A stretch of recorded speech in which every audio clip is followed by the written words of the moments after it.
രാജ്യത്തിന്റെ ഊർജ്ജ സുരക്ഷ കൂടുതൽ ശക്തിപ്പെടുത്തുന്നതിനായി വിദേശ രാജ്യങ്ങളിൽ നിന്ന് വെറും എണ്ണ മാത്രം വാങ്ങാതെ എണ്ണപ്പാടങ്ങൾ കൂടി സ്വന്തമാക്കാനുള്ള നീക്കവുമായി ഇന്ത്യ. വെനസ്വേലയിലാണ് ONGCയുടെ ഈ വമ്പൻ ദൗത്യത്തിന് തുടക്കമാകുന്നത്. നമസ്കാരം, ഞാൻ ജാസ്മിൻ. രാജ്യത്തിന്റെ ഊർജ്ജ സുരക്ഷ കൂടുതൽ ശക്തിപ്പെടുത്താൻ നിർണായക നീക്കവുമായി ഇന്ത്യ. വിദേശത്ത് നിന്ന് ക്രൂഡ് ഓയിൽ വാങ്ങുന്നതിൽ മാത്രം ഒതുങ്ങാതെ എണ്ണ ഉൽപാദന കേന്ദ്രങ്ങളിൽ തന്നെ കൂടുതൽ ഉടമസ്ഥാവകാശം നേടാനാണ് പൊതുമേഖലാ സ്ഥാപനമായ ONGC തയ്യാറെടുത്തിരിക്കുന്നത്. ഇതിന്റെ ഭാഗമായി വെനസ്വേല സർക്കാർ ഉടമസ്ഥതയിലുള്ള PDVSA കമ്പനിയുടെ നിയന്ത്രണത്തിലുള്ള 2 പ്രധാന എണ്ണപ്പാടങ്ങളിൽ ഓഹരി വർദ്ധിപ്പിക്കാൻ ONGCയുടെ വിദേശ വിഭാഗമായ ONGC വിദേശ് ശ്രമം തുടങ്ങി. ഈ പദ്ധതി വിജയിച്ചാൽ ഇന്ത്യയുടെ ഊർജ്ജ സുരക്ഷയ്ക്ക് പുതിയ കരുത്താകുമെന്നാണ് വിലയിരുത്തപ്പെടുന്നത്. ലോകത്തിലെ ഏറ്റവും വലിയ എണ്ണ ശേഖരമുള്ള രാജ്യങ്ങളിലൊന്നാണ് വെനസ്വേല.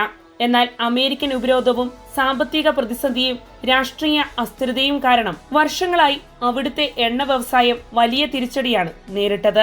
ഇതോടെ നിരവധി എണ്ണപ്പാടങ്ങളിലെ ഉൽപാദനം ഗണ്യമായി കുറഞ്ഞു.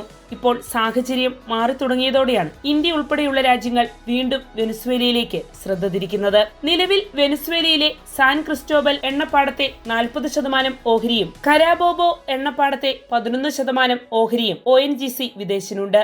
കരാബോബോ പദ്ധതിയിൽ ഇന്ത്യൻ ഓയിൽ കോർപ്പറേഷനും ഓയിൽ ഇന്ത്യയും 3.5% വീതം പങ്കാളികളാണ്. ഈ പങ്കാളിത്തം വർദ്ധിപ്പിച്ചാൽ എണ്ണ ഉൽപാദനത്തിലും തീരുമാനമെടുക്കുന്നതിലും ഇന്ത്യക്ക് കൂടുതൽ സ്വാധീനം ലഭിക്കും. എന്നാൽ ഈ നീക്കത്തിന് അമേരിക്കയുടെ അനുമതി നിർണായകമാണ്. വെനസ്വേലയിലെ എണ്ണ മേഖലയിൽ പ്രവർത്തിക്കുന്ന വിദേശ കമ്പനികൾക്ക് US ട്രഷറി വകുപ്പിന്റെ പ്രത്യേക ലൈസൻസ് ആവശ്യമാണ്. ഇത് ലഭ്യമാക്കാൻ ONGC അമേരിക്കൻ അധികൃതരുമായി ചർച്ചകൾ തുടരുകയാണ്. നേരത്തെ ഷെവ്രോൺ, BP, ഷെൽ, റെപ്സോൾ തുടങ്ങിയ പ്രമുഖ അന്താരാഷ്ട്ര കമ്പനികൾക്കും സമാന അനുമതി അമേരിക്ക നൽകിയിരുന്നു. കൂടുതൽ ഓഹരി ലഭിച്ചാൽ നിലവിൽ പ്രതിദിനം 12,000 മുതൽ 15,000 ബാരൽ വരെയുള്ള ഉൽപാദനം ഒരു വർഷത്തിനുള്ളിൽ 30,000 ബാരലാക്കി ഉയർത്താനാകുമെന്നാണ് കണക്കുകൂട്ടപ്പെടുന്നത്. ഇത് ഇന്ത്യക്ക് ദീർഘകാലത്തേക്ക് കൂടുതൽ ക്രൂഡ് ഓയിൽ ഉറപ്പാക്കാൻ സഹായിക്കും. അന്താരാഷ്ട്ര വിപണിയിലെ വിലക്കയറ്റവും വിതരണ പ്രതിസന്ധിയും നേരിടാനുള്ള ശേഷിയും രാജ്യത്തിന് വർദ്ധിക്കും. കഴിഞ്ഞ കുറച്ചു വർഷങ്ങളായി ഇന്ത്യയുടെ എണ്ണ ഇറക്കുമതി നയത്തിൽ വലിയ മാറ്റമാണ് ഉണ്ടായിരിക്കുന്നത്. മുമ്പ് ഗൾഫ് രാജ്യങ്ങളെയാണ് ഇന്ത്യ പ്രധാനമായും എണ്ണയ്ക്കായി ആശ്രയിച്ചിരുന്നത്. എന്നാൽ റഷ്യ, അമേരിക്ക, ബ്രസീൽ, വെനസ്വേല തുടങ്ങിയ രാജ്യങ്ങളിൽ നിന്നുള്ള ഇറക്കുമതി വർദ്ധിപ്പിച്ച് വിതരണ സ്രോതസ്സുകൾ വൈവിധ്യവൽക്കരിക്കുകയാണ് ഇന്ത്യ. മിഡിൽ ഈസ്റ്റിലെ യുദ്ധ സാഹചര്യങ്ങളും രാഷ്ട്രീയ അനിശ്ചിതത്വവും ഈ മാറ്റത്തിന് വേഗം കൂട്ടി. എണ്ണ വാങ്ങുന്നതിലുപരി എണ്ണപ്പാടങ്ങളിൽ തന്നെ നിക്ഷേപം നടത്തുന്നത് ഇന്ത്യക്ക് സാമ്പത്തികമായും തന്ത്രപരമായും വലിയ നേട്ടമാണ് നൽകുക.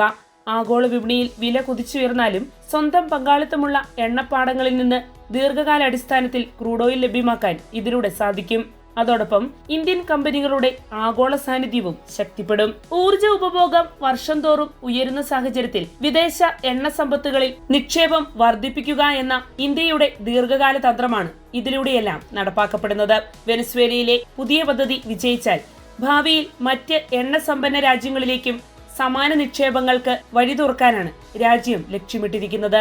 ഇന്ത്യയുടെ ഊർജ്ജ സുരക്ഷയും സാമ്പത്തിക സ്ഥിരതയും ഉറപ്പാക്കുന്നതിൽ ഈ നീക്കം സുപ്രധാന ചുവടുവയ്പായിരിക്കുമെന്നാണ് വിദഗ്ധർ വിലയിരുത്തുന്നത്.